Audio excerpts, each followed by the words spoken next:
Hi everyone, welcome to our weekly Q&A session, and today it is my pleasure to welcome here our coach Chris. So Chris, hello, how are you today? Hey, Veronica, what's up? How are you? Everything good on my end? Yeah, absolutely. That's great to hear, and it's all well also on my end, and I'm really looking forward to this session. And we have quite a few questions already on the YouTube that showed up, and Good. I'm really looking forward to answer them. And right, the first one that I have seen there is from our faithful follower Ian. So, hi Veronica, hi Chris. I wonder if you could share your thoughts and experiences of how you found the support of your close family member, partners, when you were struggling with insomnia. Did you ever experience wanting to deal with the problem on your own and therefore push away the offers of kindness and care? So, what do you think, Chris? Yeah, I mean, in my particular struggles with insomnia, I felt fortunate that I had a pretty solid support system around me in regard to family and friends. So for the most part, I never felt sort of isolated. Mm-hmm. Um, but of course, insomnia and experiencing sleep anxiety is something that very few understand unless they've gone through it themselves. And Mm-hmm. in my situation, nobody in my family could specifically relate to, my unique struggles with sleep. So there were times where they were either giving me advice unsolicited at times, right? But sometimes it was just sort of me, seeking support from them. And I didn't felt understood, I didn't feel heard. And I think because of that, I felt alone, even though I did have people around me. And I found myself sort of wanting to disconnect and try to tackle this on my own, because I did feel like at times I didn't have that support system I needed. And in Mm-hmm. hindsight, I think that's okay. It's there's only so much that I think that friends and family and other people can do when they're not going through something, as troubling as insomnia. And I guess forgiving them, right, for not being able to sort of hold that space for you and understand 100% where you're coming from. But with that being said, I think sometimes we also don't want to ask for help. We don't want to be a bother to others. We don't want to be a burden. And I think we have to really understand that we are human, and at our core, we we need a tribe. We need a support system. So don't be afraid or reluctant to reach out to help, reach out for help rather, when you feel like you need it, because not just insomnia, but any sort of adversity in life, it's very hard to sort of navigate that on your own. It's not in our nature as humans, I think. So um, be kind to yourself, in that regard, and reach out, and if you don't feel comfortable talking to friends and family, then, maybe seek help and another support system like us, sleep coaches, a therapist, or somebody else that you can trust, right? Did you find yourself kind of in the same situation where you wanted to reach out perhaps, but you didn't want to bother people, or you felt like they weren't going to be able to understand you? Yeah, absolutely. At first of in the beginning of my insomnia struggles, I felt like I have to tell everybody. So the more people, the more knowledge they might have, and the more they can help me and support me and give me the right advice. So, but eventually, I refrained from telling them because I felt I bothered them with my same issue with over and over for a really long time, and I didn't feel really comfortable to talk about it anymore because it made me feel not normal, right? Because nobody understood me, and this feeling of being misunderstood made me feel isolated, and that was like it created just another layer of struggle for me. So uh, when and as I'm reading like Ian's message that wanting to deal with the problem on your own and therefore push away the offers of kindness and care. Yeah, absolutely. We are human. We all have our own personalities, and we kind of sometimes may even feel disappointed when we don't have the good news for our closest ones. Like, hey, my problem is over. I had a really great night of sleep, and it's perfect, and it's everything is just sunshine and rainbows, right? Right. So it's very natural for us to keep this to ourselves. But as you mentioned, we need to live in a tribe. We want to belong somewhere. So just, Ian, I think you need to see for yourself what could bring you the better benefits, right? Whether you will deal with it on your own, or you have one trusted person that you can share your struggles with. And definitely, I can see even in our Insomnia Immunity program, like how much relief it brings to people if they can share this problem, share the same struggle, same problems, same thoughts that they are having, and how much it's supporting them and helping them. So in one way, of course, it's natural to want to deal with the problem on your own, but in the other way, it's really helpful to have someone trusted to get the support we need in this the efforts of trying to. I don't want to solve the problem, but yes, eventually we can say it is a problem and we want to change this situation, right? So Very yeah, well said. Yeah, thank you so much. and I think, um, perhaps in Ian's case, maybe he doesn't want to bother people, but maybe Yeah, part of him, maybe this is just a testament to his inner resilience and his strength, where he feels like, this is something that I can do on my own. That's admirable. yeah. But I think for many people, it's just unsustainable in the long run. You're Mm. eventually going to need to lean on somebody for support, and that's okay. Yeah, absolutely. So thank you so much for sharing. And we have a question from Ifa. Hi, Ifa. Guys, please talk about how can one get back to trust our bodies and its ability to sleep. I am very disappointed and scared to be living insomnia and not seeing when or how to end it. So, what do you think, Chris? How to stop insomnia? Yeah, right. That's the number one question that That's everybody the has. question, right? It's a great question. How do we start trusting our bodies once again? Because with time, many of us at one point lost, faith in our bodies' sort of innate ability, if you want to call it that, to allow us, time to rest and sleep.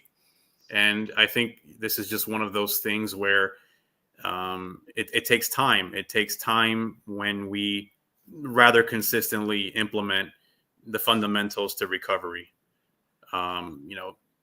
Reiterating safety to our nervous system at night when we're up and we can't sleep, relying less on sleep efforts, whether they're medications, supplements, um, rigid rules around sleep, things of that nature.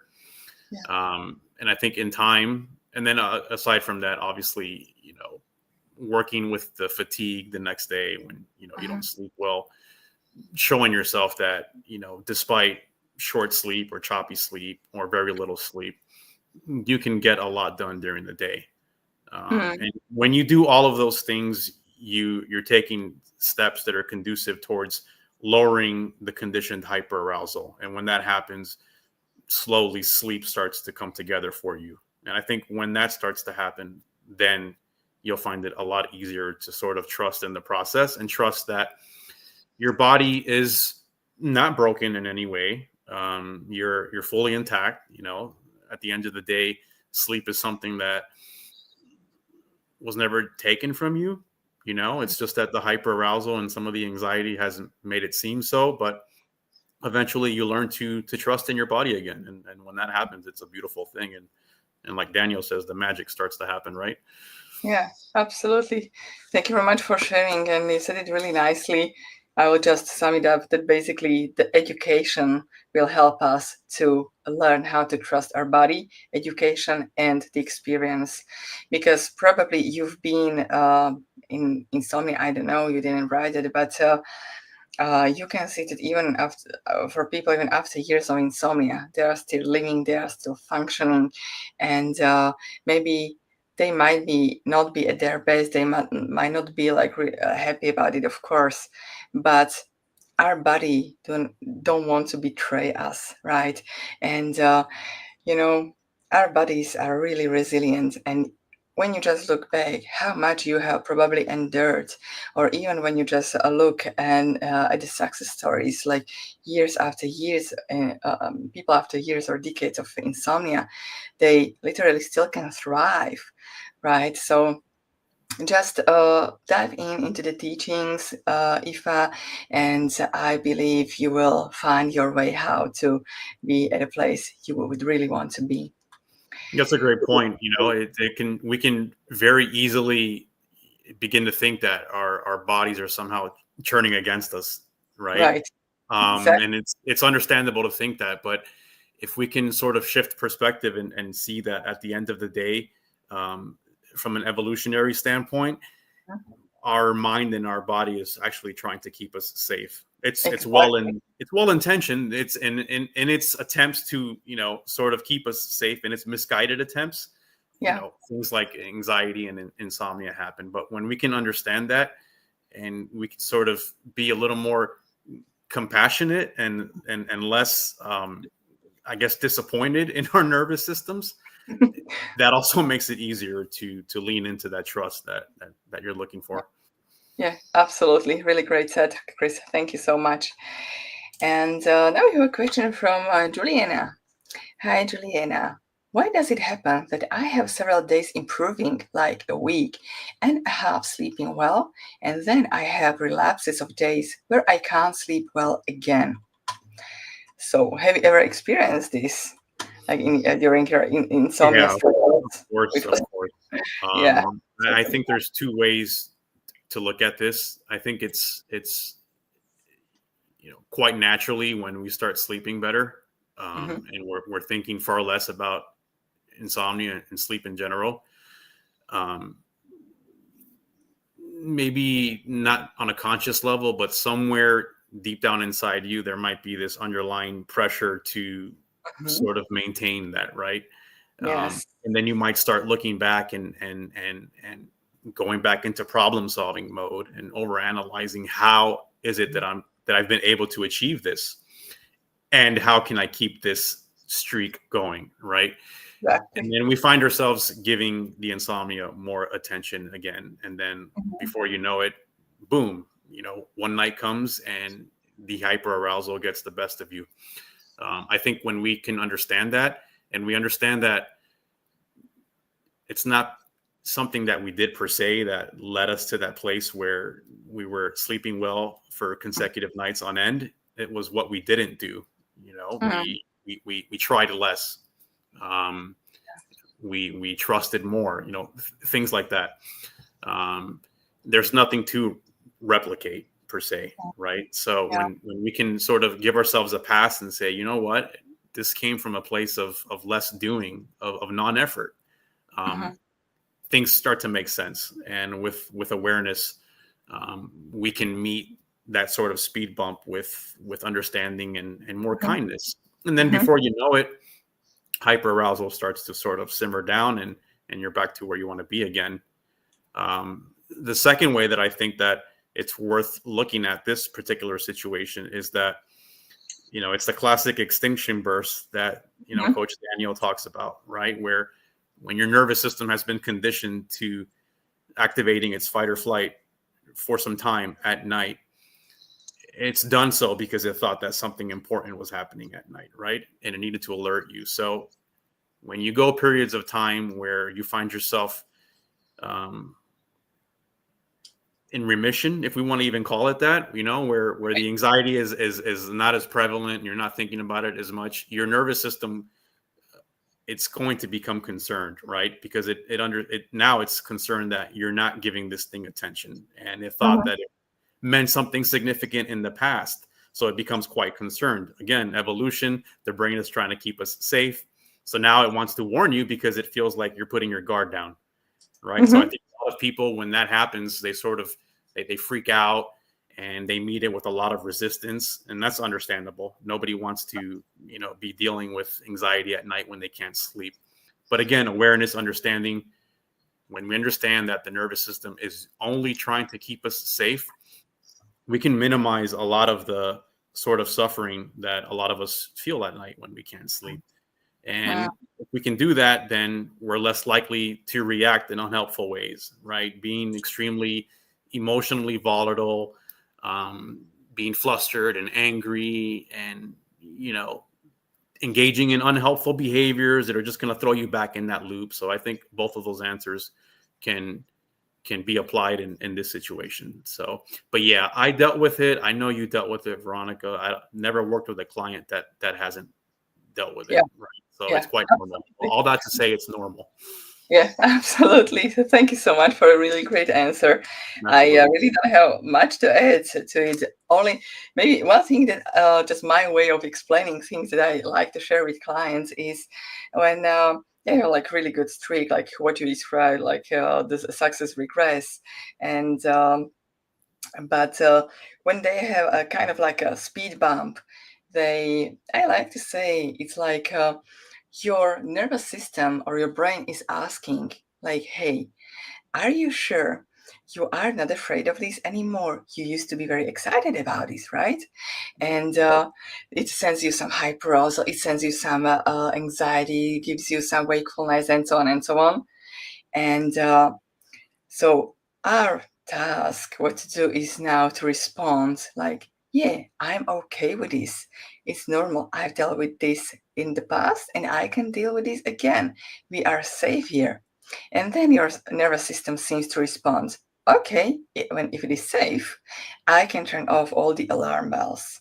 So this is one way to illustrate like how can we view these speed bumps, because you know eventually we can't literally turn off our amygdala. We can literally tell ourselves, I'm safe, I'm fine, I'm okay.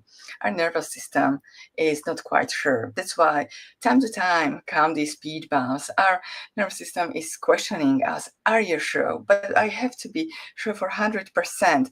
And they are really annoying, these speed bumps, but they do happen just like you happened. There is nobody who would have overcome insomnia without a speed bump. So just hang in there, and yeah, things will get better for sure. And let's answer one last question from the YouTube that we have got, and now then we can take the live ones that are coming as we are having live. And we have a question from Bluebird. Hi there. I go to bed and read about 9:30. When I feel like I'm ready to drop off, I take my book under the pillow and switch off the light, and then nothing happens. What am I doing wrong? I've decided to take a med at that time just so I can drop off, and then the sleep drive kicks in. I'm 80 years old.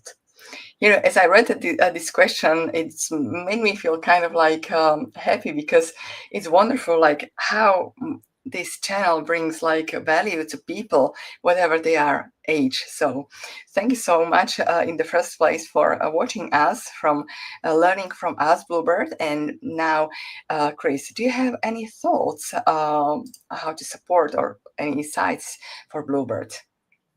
Yes. Be very kind to yourself. You're not doing anything wrong.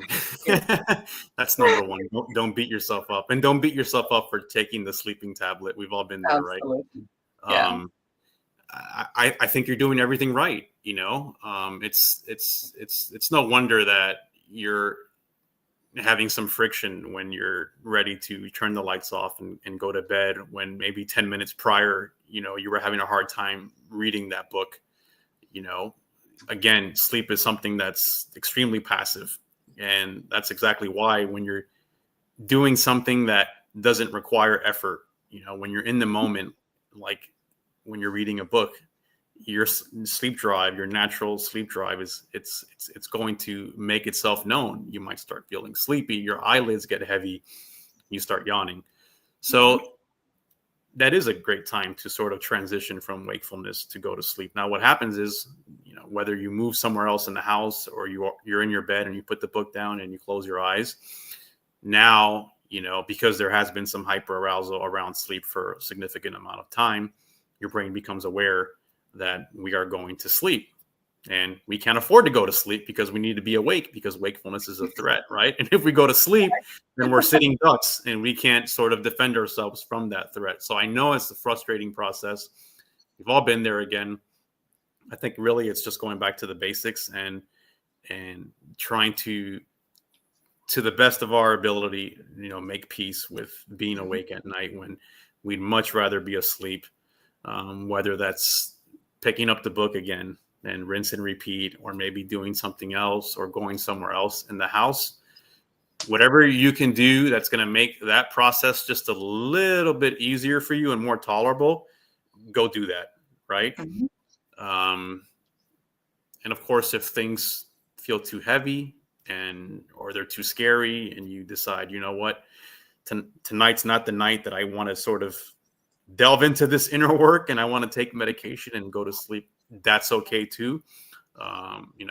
No judgment from me. So, don't judge yourself on that one either.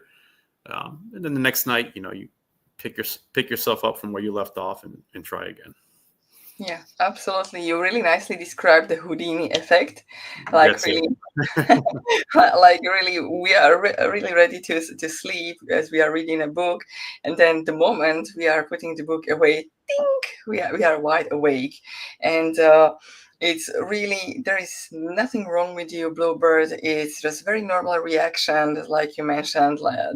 Our brain has basically detected being awake at night as a threat, and that's why it doesn't allow us to sleep, because there is this danger, and our brain doesn't really differentiate between nighttime wakefulness and a bear. So imagine like you're being chased by a bear, and then you decide, oh, let me sleep now. Your brain's like, no, you can't sleep, there is a bear out there, right? Exactly. So absolutely. Just realizing, having the awareness, like, aha, this is the Houdini effect, and maybe reframing the nighttime as a time for rest, not really time for sleep, because when we try to sleep, and it doesn't come in a time that we find reasonable, then consequently we very often have these ideas or have these feelings like, I failed. But we cannot fail at something that we cannot control, right? But anyway, we feel disappointed, we feel sad, we feel upset, and so on. But when we refrain the nighttime as rest, we cannot fail at resting. Rest is just rest. So uh, hang in there, Bluebird. Again, lean into our teachings, learn about sleep and insomnia, and one really nice thing about this school and the teaching is that the age doesn't matter. You know, we have had really, I think one of the oldest students that we have had was 87 years old. And this lady was able to overcome insomnia, right? So this is really wonderful about it, the education and knowledge, and also there is no limit for it. Well Cool. said. Now we have quite a bunch of questions. A question from Jennifer. Hey, you all. Any advice with sleeping with a partner who snores? We haven't slept together in about a year and I miss him, but he snores extremely loud. So, what do you think, Chris? Yeah. Put a towel in his mouth. No, I'm just kidding. Don't do that.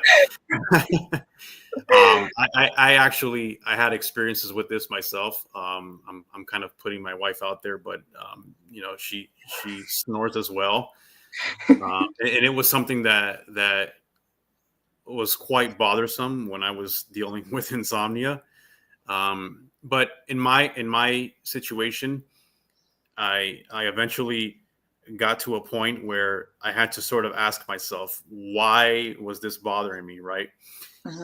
Am I being like sensitive to, noise because I'm just hyper aware, right? And I still have some lingering fear around being awake and my nervous system is just on edge, or it's just genuinely annoying. There are people out there that I've talked to that don't have insomnia like you and I have had, where they just cannot sleep with a snoring partner. And if they do, they have to wear earplugs or go somewhere else in the house. Yeah. So I think it could be both sometimes as well. Hmm. Maybe we just have a preference to lower levels of noise at night, but we are also hyper aware. Hmm. I do think it's important to be able to discern between the two. Which one is it? So if you do feel like a a major part of that is because you're still hyper aware at night and there is still some hyper arousal, and maybe perhaps in the past it's not something that would have bothered you in particular, then I think doing your best to try to work with that, to the best of your ability, is eventually, you know going to be so that you won't be as triggered or as sensitive to the noise. Like perhaps you wake up and you hear the snoring, and you don't have that same emotional response to it that you once did, where, oh my goodness, he woke me up again. Now I'm not going to be able to fall back asleep.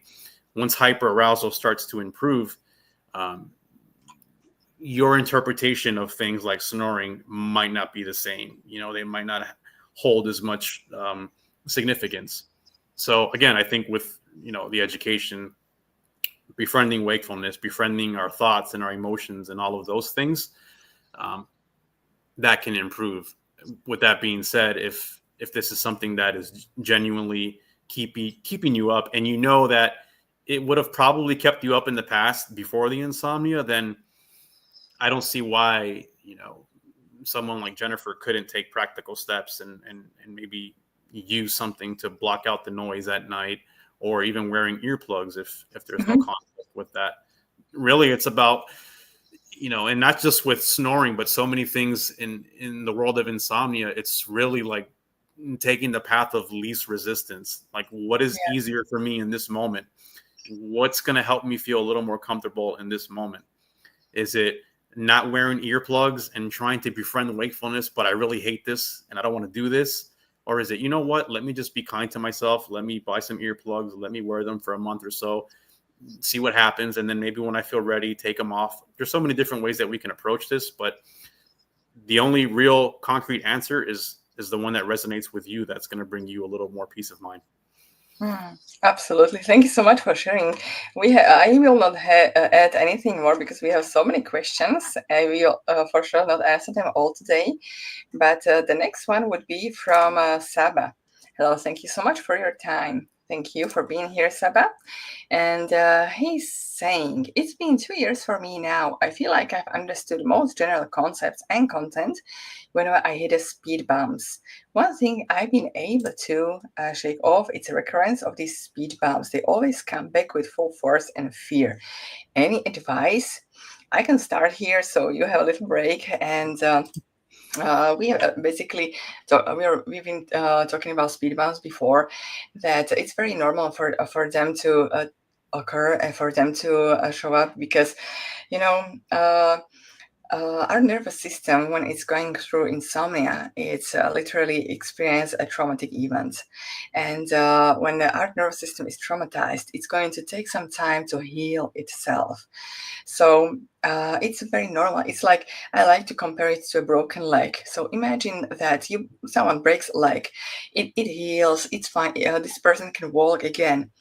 But sometimes when the weather is bad or makes a wrong move, this leg lets this person know about itself. Hey, I've been hurt here, and in this way, also these speed bumps show up because your nervous system also had been hurt, and and that's why it shows up. It just lets itself know, like, hey, we had a really traumatic experience here. I'm still here. And is it still okay for us? Is it like, it's of course a little bit different with a broken leg and with a nervous system because the broken leg heals itself, right? And it can get better. But the nervous system, of course, naturally, it can get better as well. But it's a lot. What matters is our reaction to it. And when we react with this knowledge, like, this is a speed bump, I know its name, I'm aware of it, and our reaction is the one of neutrality and of acceptance, then the sooner and easier the speed bump will smooth itself out. But when we start to react like, oh, when is this going to end? I hate it. This is never ending. I'm really afraid of it. What else should I try to fix this? And we are again in this problem solving mode, which is, of course, very natural. We freak out because the more, with every speed bump, we believe there is something wrong with me. There is something bad happening, right? But the more we are going through these speed bumps, the more they occur, we can see that the further apart they are from each other, or they are more milder, and until eventually they smooth itself out. And one also maybe useful thing to say is, what is actually the key to recovery? The key to recovery is not that we will never ever experience a bad night of sleeping, or never ever experience an anxiety or fear to show up, or like really difficult thoughts. The key to recovery is that even when this happens, we don't freak out. We know how to react. And as mentioned, we approach it with neutrality and acceptance. So that's what I wanted to share. And if you don't mind, I will skip to another question. And we have a question from Cherry Blossoms. Can you talk about anticipatory insomnia because of an event? Could you, because of something exciting, even like a picnic or moving to a place? So, what are your thoughts on anticipatory insomnia, Chris? Yeah, again, another quite common one that many of us have struggled with when we've had insomnia. I think that anticipatory insomnia, I mean, it's exactly what it is, right? We're anticipating something that hasn't happened yet in the future, and we're worried about how our sleep is going to be impacted, and if we don't sleep, what are the consequences? What's going to happen if I don't sleep? What's going to happen during this picnic? Right? Yeah. If I'm supposed to show up and be 100% present, with my friends and family, how can I do that if I don't sleep? I mean, those are all natural concerns to have. I think whether or not you've struggled with insomnia, many people might wonder if they're having a bad night, how's tomorrow going to be? So I think normalizing that, I think, is key, actually. Um, but still, right, it is something that's in the future that hasn't happened yet, that might not happen. There's a very good chance that it won't happen. I think what's really rather helpful in these instances when we're worried about some upcoming event or an obligation or something, is to try to look back in the past and try to really do some detective work and look for evidence that can sort of validate that you are capable of doing things, whether or not you slept good or you slept poorly.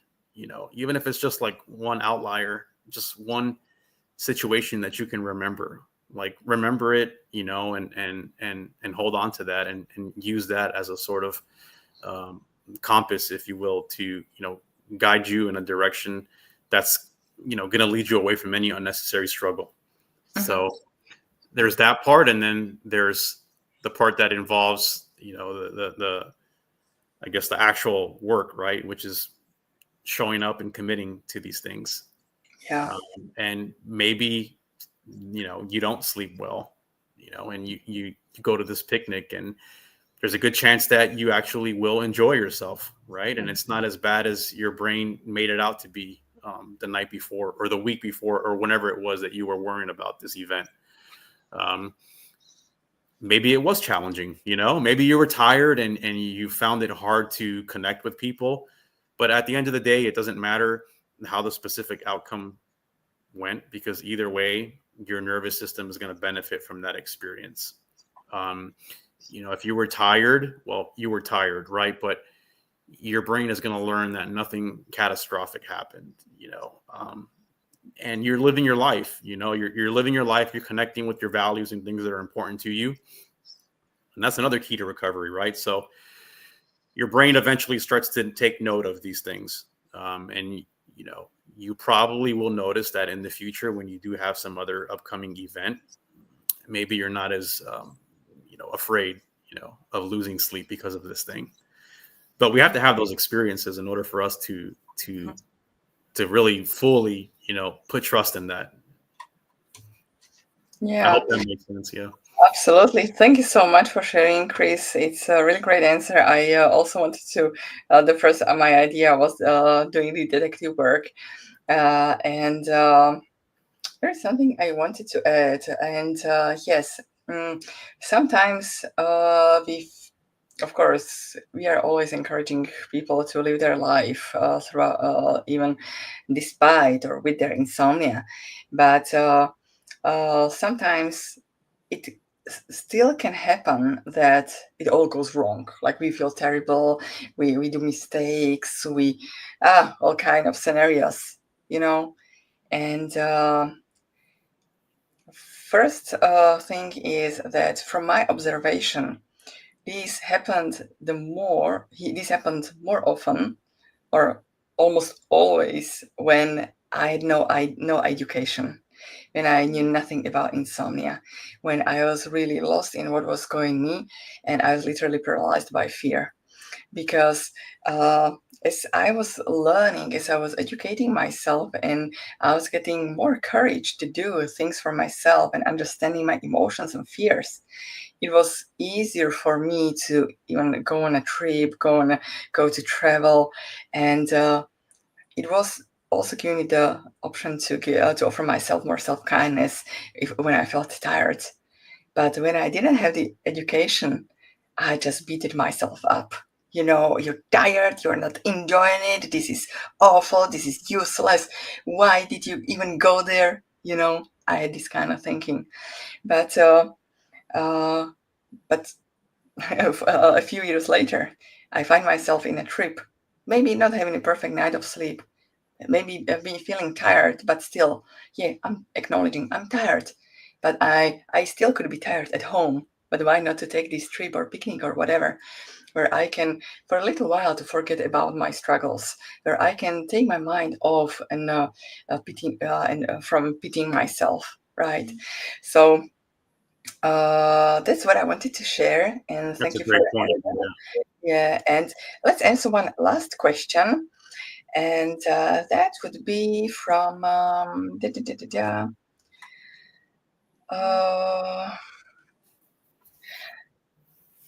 this one. We There are quite a few questions that are related to what we have already mentioned, but we didn't talk about these things. From Serena, I'll be weaning off a benzo in 2 weeks. Last time I tried to come off of it, I went 6 days without sleep. Oftentimes, there is rebound insomnia coming off these meds. How do I approach this? So, Chris, what are your thoughts? Yeah, I think that obviously the first thing you want to do is talk to your doctor. Hopefully you have a solid taper plan in place, Yeah. and something that feels doable and comfortable for you. And maybe it's not 2 weeks. Maybe Yeah. that process might take a little bit longer, and that's okay. I think anything that you can do to sort of um, minimize some of that rebound insomnia, Hmm. um, go ahead and do that. Right. Um, I think when we're talking about medications, I think that yeah, sometimes when we're coming off of them, it's safe to say that we might have some trouble sleeping or more trouble sleeping when we come off of them, because maybe there is some chemical process that's going on. I don't think we really know that, but I think it's safe to assume that that probably is going to happen, or it is happening, or it's happened before to people. But I think more than anything, that sort of friction that a lot of us feel when we come off of a medication, it's because the nervous system again has been on high alert for some time around sleep. And when we've been taking something to help us sleep for a long time, that has sort of become a safety net for us, right? So when we remove something like that, then it's only natural that our nervous system is going to become quite concerned, right? Yeah. And again, it's going to yell and scream for your attention initially because it feels like something that was keeping us safe has now been removed from our lives. What Mm. does that mean? What's going to happen tonight? So your brain might become a little more hyper aroused, right? And hyper vigilant. And a lot of times when people come off of a medication, they start thinking, oh my goodness, what did I do? That was the wrong decision. And they'll get Mm. back on Okay. medication. So I think it's just important to understand that that could be the process. I'm not saying that it will be, but it could be the process. If it is, try to meet it with understanding and awareness. Try to regulate your nervous system as best as you can. Try to be as comfortable as you can and make that process just a little bit easier for you. Um, Take it one day at a time. That's really all I have to say about that. But Yeah. I've been there. I've been there myself with medications. Yeah. Yeah. Me too. So yeah, maybe also look into befriending wakefulness, and Of course. these could be things that you can explore. Like you really nicely mentioned that when you are just letting go of your safety net, your brain is like going to scream and it's going to freaking out, like, oh my goodness, what's happening now? We are not safe anymore, right? But it settles, right? It's wonderful. You mentioned, Serena, that you have a wonderful slow taper doctor, and this is really, really great. So in the end, it doesn't matter whether we wean off in 2 months, 6 months, or 9 months, or even a year. It doesn't really matter. The milligrams don't matter. Just rather than looking at the milligrams, look at how you respond to wakefulness, how you respond to your emotions, how you respond to the thoughts that are showing up in your mind while you're going through this taper and through wakefulness. Okay, I think we can wrap up here. Thank you, everybody, for your wonderful comments and questions. Thank you, Coach Chris, for these wonderful answers. And if Thank you. anybody were interested in having a one-on-one with Coach Chris, please head over to the website, thesleepcoachschool.com. You can find him there. And yeah, thank you again, and I will see you some next time. Bye-bye. Take care. Bye, guys.